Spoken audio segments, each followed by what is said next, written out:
അധികം ആൾക്കാരും വിചാരിക്കും കൂടിൻ്റെ വലിപ്പം കാണുമ്പോൾ വിചാരിക്കും അത് ഫുള്ള് തേനാണെന്ന്. പക്ഷെ അങ്ങനെയല്ല. ഈ കൂടിൻ്റെ അതായത് ഇവർ കൂട് കൂട്ടുന്ന ഈ കോലിൻ്റെ ഈ മേൽഭാഗത്തുള്ളത് മാത്രമാണ് തേൻ ഉണ്ടാവുക. ഈ ബാക്കി ഈ താഴോട്ട് തൂങ്ങി കിടക്കുന്നത് മൊത്തം അവരുടെ മുട്ടയും മക്കളും കാര്യങ്ങളൊക്കെയാണ്. അപ്പോൾ ഇതിൽ തേൻ ഉണ്ടാവില്ല. ഈ കാണുന്ന മലയെന്നൊക്കെ പിടിച്ചുകൊണ്ട് വന്നിട്ട് ഈ ഭാഗം മാത്രം ഇങ്ങനെ വണ്ടീൻ്റെ ഏതെങ്കിലും പാത്രത്തിലൊക്കെ ആക്കിയിട്ട് തേനില്ലാത്ത അടകൾ ഇങ്ങനെ അട്ടിക്ക് ഇങ്ങനെ വെക്കും. എന്നിട്ട് വേറെ എന്തെങ്കിലുമൊക്കെ കലക്കിയിട്ട് നല്ല കാട്ടുതേനാണെന്ന് പറഞ്ഞിട്ട് ഇങ്ങനെ മുക്കി കൊടുക്കുന്ന ഒരുപാട് ടീമുണ്ട്. അത് നമ്മളെ ഈ മറ്റേ എന്താ പറയുക, തമിഴ്നാടും അതേപോലെ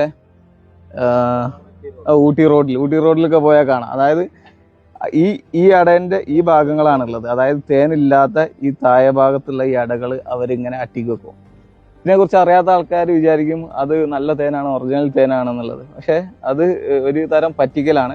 അത് മനസ്സിലാക്കുക. തേന് വളരെ കുറച്ചേ ഉണ്ടാവുള്ളൂ ഈ മേൽഭാഗങ്ങളിൽ മാത്രം. ഇത് വെറും അട മാത്രമാണ്.